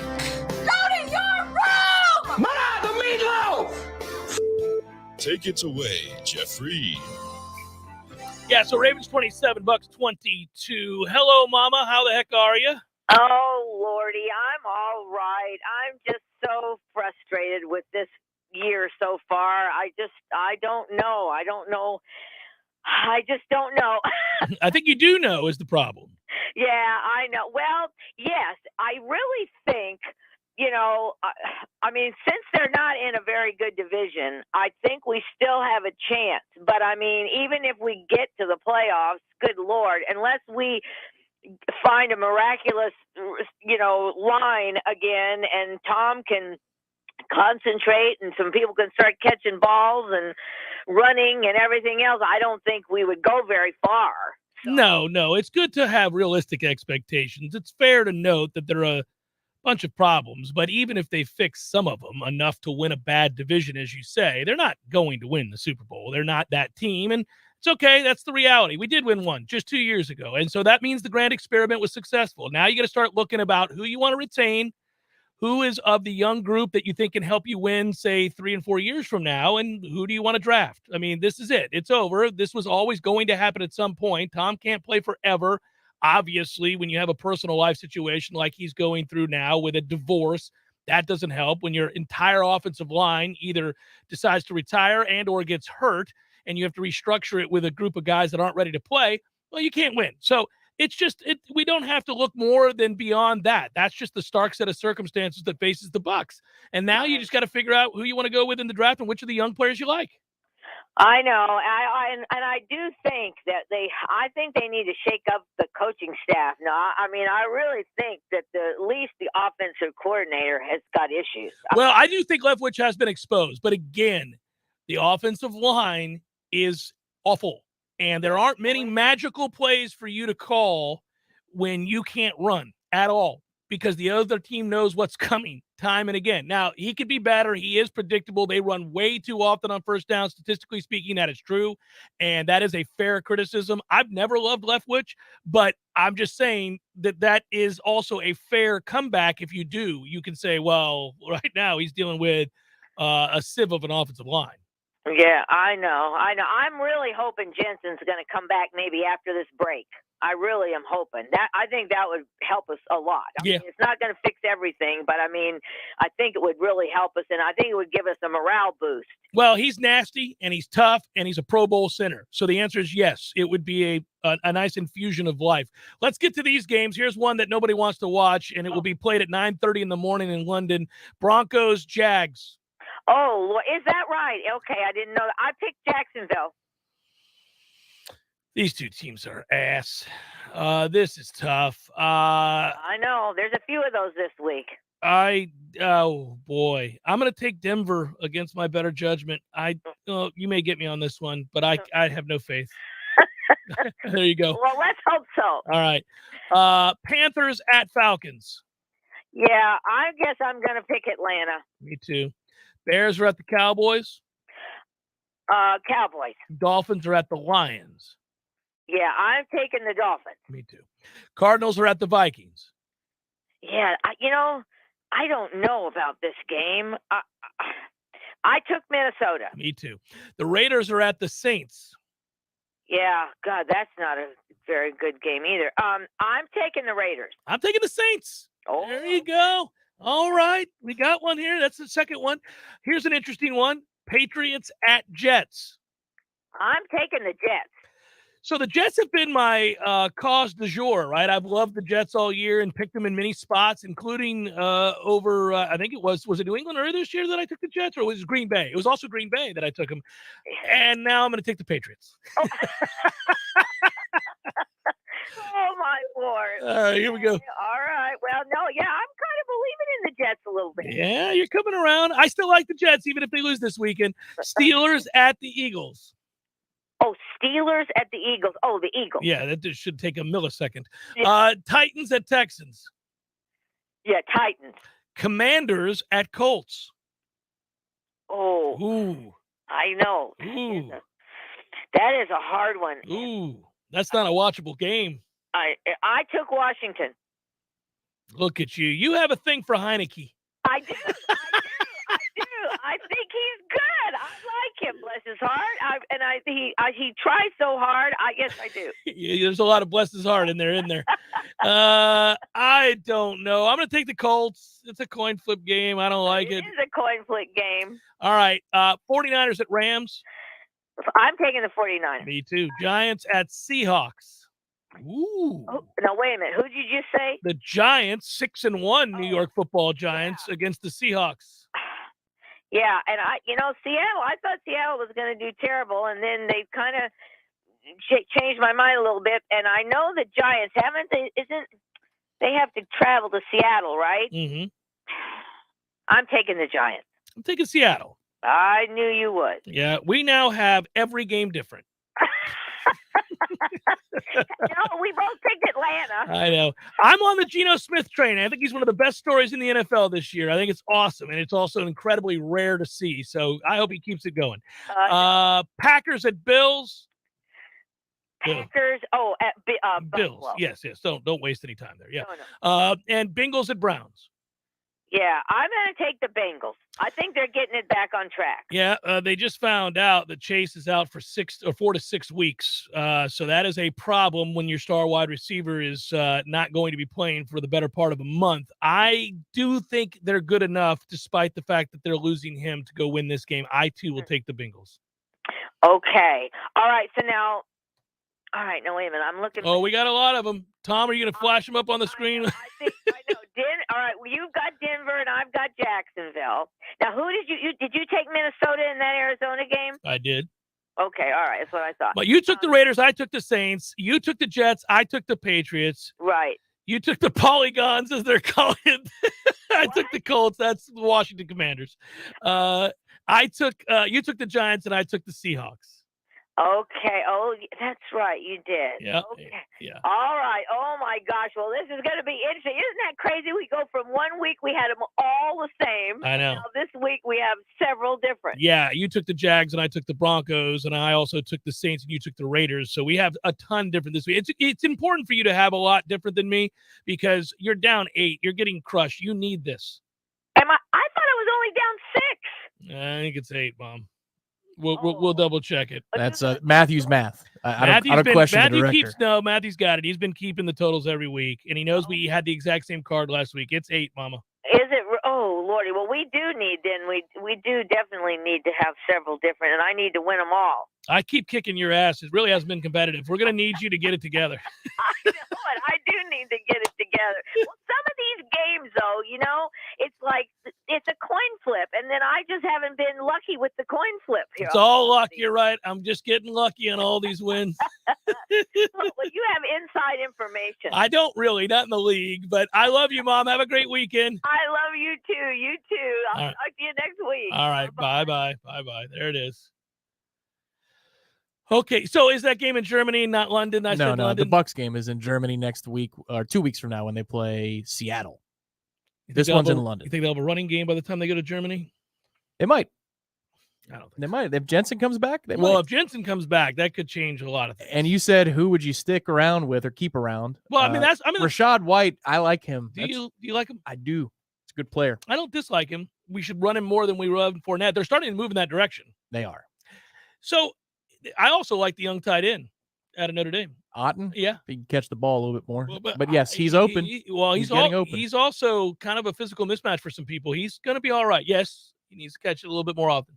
It's just hard when you had – look, first of all, Brate was really, really, really solid, right? Not all that athletic, but really, really solid. And Gronk's the greatest tight end to ever live. So you're kind of like, it's tough. You're not going to live up to the standard there. So does Tom Brady call Gronk this weekend and go, Rob, I need you. If you're Gronk, you want to walk back into that mess? One last ride, man. I hope he does, and I hope he convinces him. I hope he says, look, I'll cut you off a check. Let's go. Yeah, that dumbass could be convinced of anything. You could obviously just manipulate the hell out of him in 5 minutes.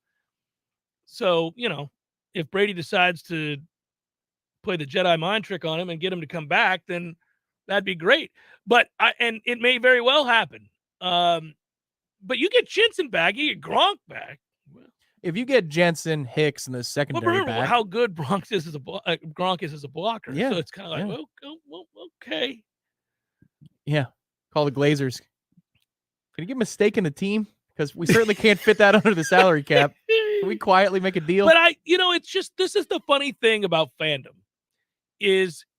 and it is one of the good things about getting older and having been a fan through all the good and all the bad, and I mean a lot of bad with the Bucks and a lot of bad with my Pirates, and obviously most recently, unfortunately, bad with the Noles, is that you do learn to kind of zoom out and get a better handle on the bigger picture and know that, that Brady run in New England is the stuff of legend for a reason. It's a crazy outlier. It just doesn't happen all that often. And so, unless you're lucky enough to have it to your team, you can't go into seasons with expectations that, we're, if we can't make the Super Bowl, I'm disappointed. Well, look, man, you're going to be disappointed a lot. I know that's ultimately the goal, but I like to look at things as you're building towards them or you're not. And right now, they're not in a position to build towards a Super Bowl because they've got old guys in key positions that they're going to have to replace. In particular, he just lost one for the year. The other's going to retire and was partly retired in the offseason, is going through a divorce. Another guy did just retire. Even your better lineman like Jensen, he's on the back half of his career. He's good.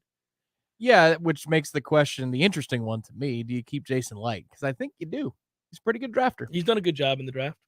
And his job was to maintain the roster and know that it was going to implode at some point. At some point, right. Your whole goal when you anteed up was to win the Super Bowl, and you did win the Super Bowl. So now you get a little time. The thing is, I saw a question in the chat says that is our head coach, Lovie Smith Jr. And I don't agree with that idea that Todd Bowles. No, Todd is more aggressive coach than Lovie Smith ever was. And Todd, well, just meaning like he won't get the job done. The problem is he walked into a flawed situation before it even started. He was installed as the head coach by the guy who went out the door, but the guy who went out the door might have because of Brady power playing him. It's just so you're neutered in a way before you begin. And then the guy who power plays to make the coaching staff the way he wants it to be doesn't even show up for 11 days at camp. There's a whole lot to deal with there. It's a crazy thing. And the other part that it's not his fault because you can only be who you are. But being as even keel as he is at a time when the ship is sinking, right, does him no favors. Mm-hmm. It does internally. One would think you need a guy that is unwavering, right, when everything around you is chaotic. But when you're new and thrown into a bad situation and your best player and the unquestioned leader of the team who can make all of the decisions, including personnel, is going through what he's going through, people don't want to see you just be like, we've got to get better. Well, we've got to make more plays. We have to do better running the ball. We're not running the ball right now. Nobody wants to hear that, man. The problem is he walked into a dysfunctional situation. He was already there, but he was elevated in a dysfunctional situation that if you win, nobody's going to know about it. But if you start to lose, this defense is quitting on the offense and the team in the second half of games consistently.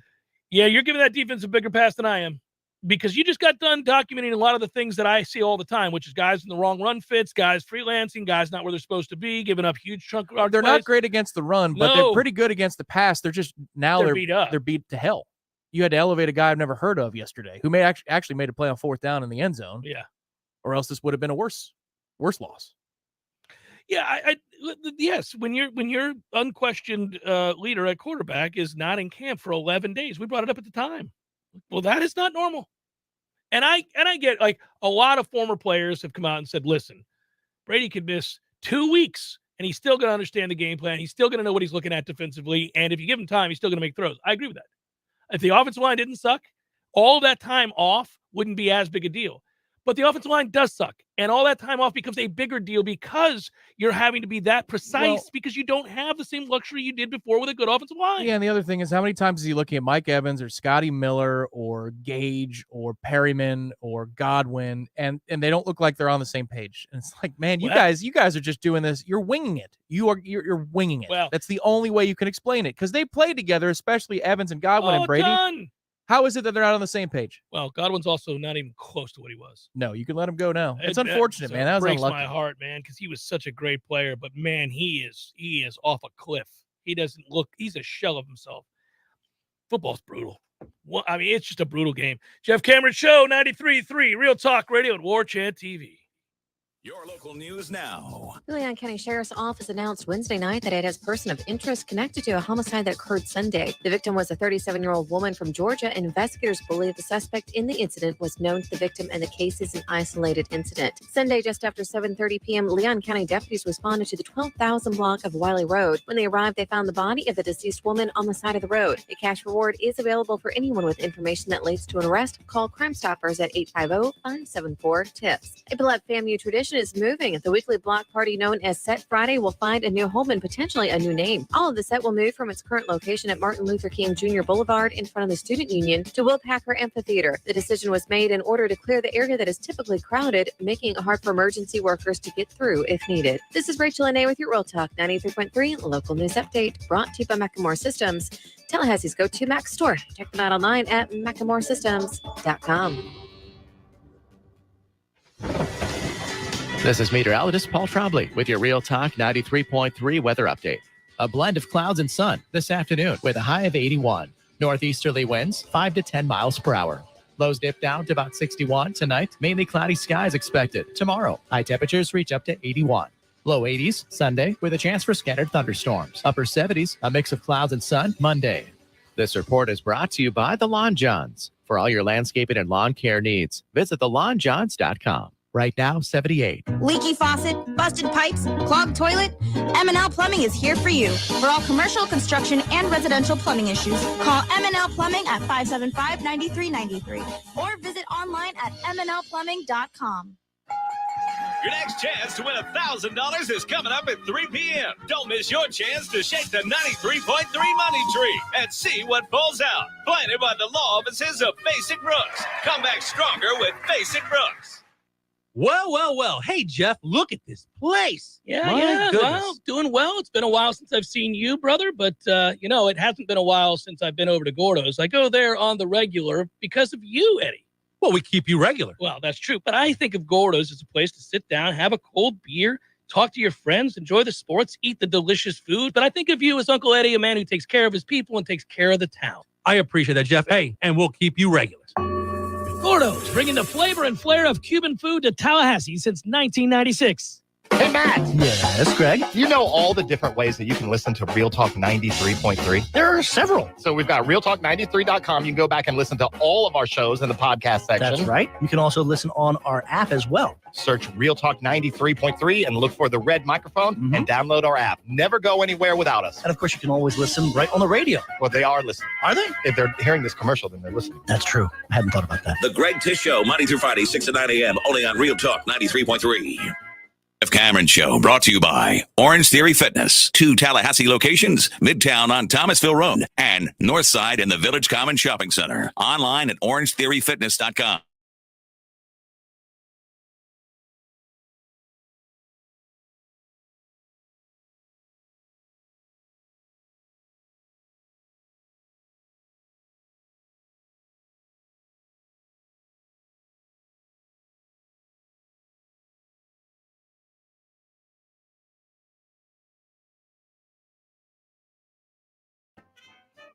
Not only is it a song that I enjoy, of course, but also, Tom, it's one that makes me want to walk into a bar that has a bartender named Louie.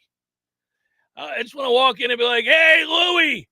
And Louie's, really affable. He's exactly what you expect Louie to be behind the bar. Getting up there in years, but still funny as hell. Seen some things, got good stories. There are certain days, though, that Louis is frazzled because it's way too crowded for this time of day. It shouldn't be like this, yeah. Yeah. Fridays get to him because people start drinking at 4. He's like, oh, yeah. Right.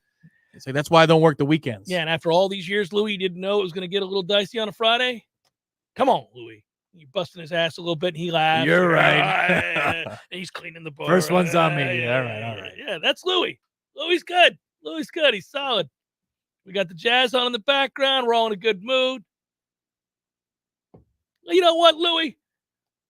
You know what? I'll do a Bloody Mary. Oh, look at you getting the weekend started right. There it is. What is Louis wearing? That's interesting. Well, he's got an apron at all times. Okay. He's got an apron. Even when he's not back. Because he checks on the grill. He has to check on the grill. That's part of what Louis does. Checks on the grill. So gets back there. What's going on with the cheesesteak? And then he goes racing back there. All right. So this isn't a nicer place. No, don't go to nice bars. No, no. That's it. And but it's our kind of place. Mm-hmm. People are solid. Got the games on. We're good that way. They know us. Louis knows us. So when you come in, sometimes he just slides you the controller. That's when you found a place. Because in the grand scheme, if this was like standardized testing in elementary school, you and I, sir, would be in the 99th percentile of remote control management. Yeah, we are elite level players. Mm-hmm. Yeah, that's true. It's true.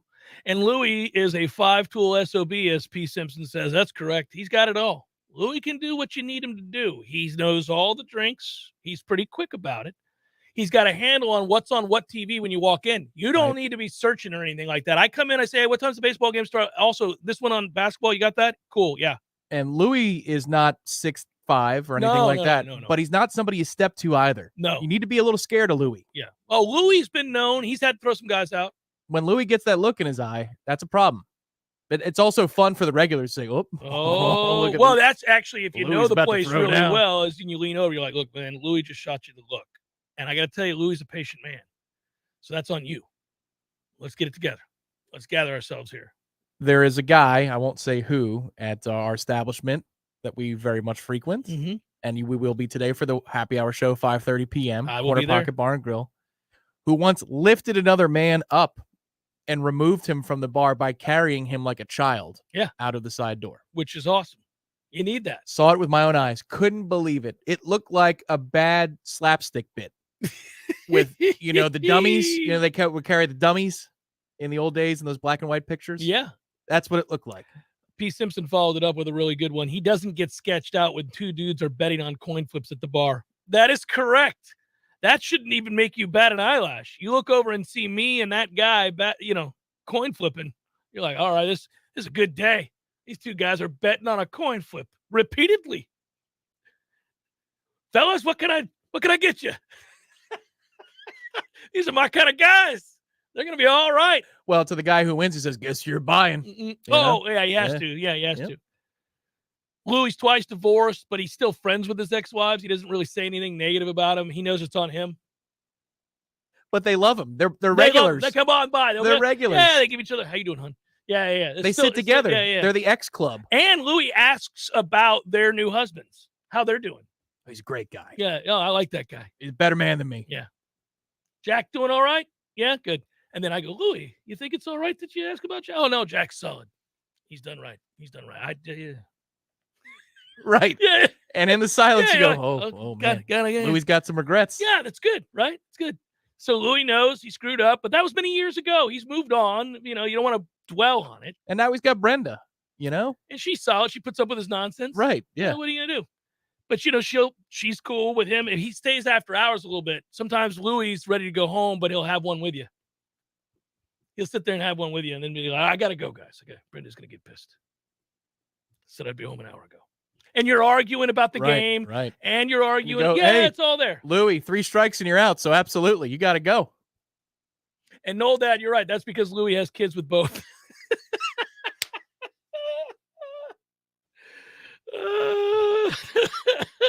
So that's it. That's how that works. That's what that music does for me, all in one. Driving down the road, I'm like, it would be good to see Louis. There he is again. He's rapping. Marcus chimed in a little earlier. I missed it. The game tomorrow is indeed happening, Ric Flair. You know that it is. We have talked about it. How do you balance the Lucy and the Goosey, or are they one entity? Also, what is the highest, lowest quantitative amount to be considered pizza money? Oh, asking for a friend?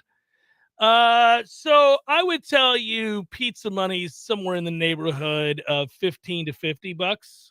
50. Well, okay. If you're feeding the friends, people coming over to help you move. You're a family man. Yeah. Yeah, because to me it's 15 to 25. Yeah. I don't have other mouths to feed. Yeah, I do. Me and the so wife, 15 to 50 is pizza money if you're sprinkling it on the money line with Notre Dame against Syracuse, for example. And are Lucy and Goosey intertwined? Mhm. Are they like DNA? Mm-hmm. Yes, exactly. Okay. Yes.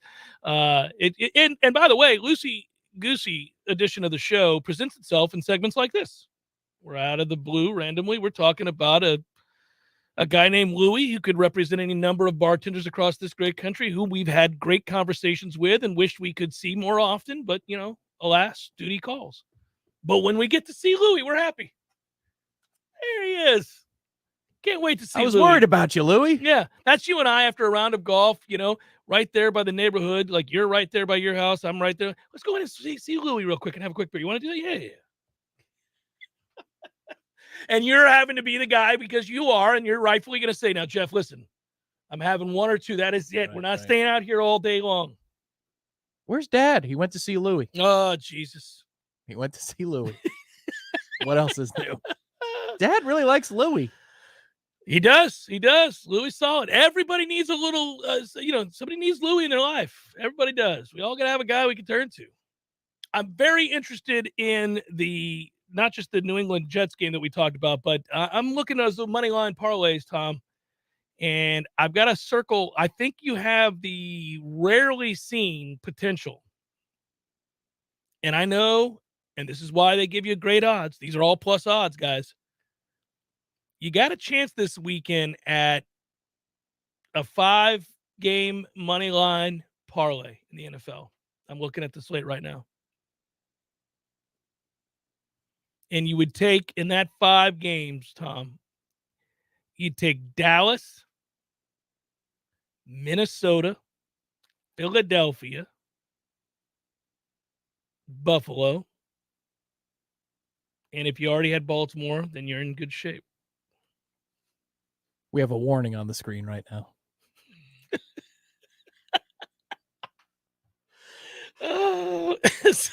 So by the way, that is, I think I just gave you your money line parlay, everybody. Now, listen, the NFL, not the NFL, excuse me, Vegas is happy to see people roll up and make the wager I just suggested.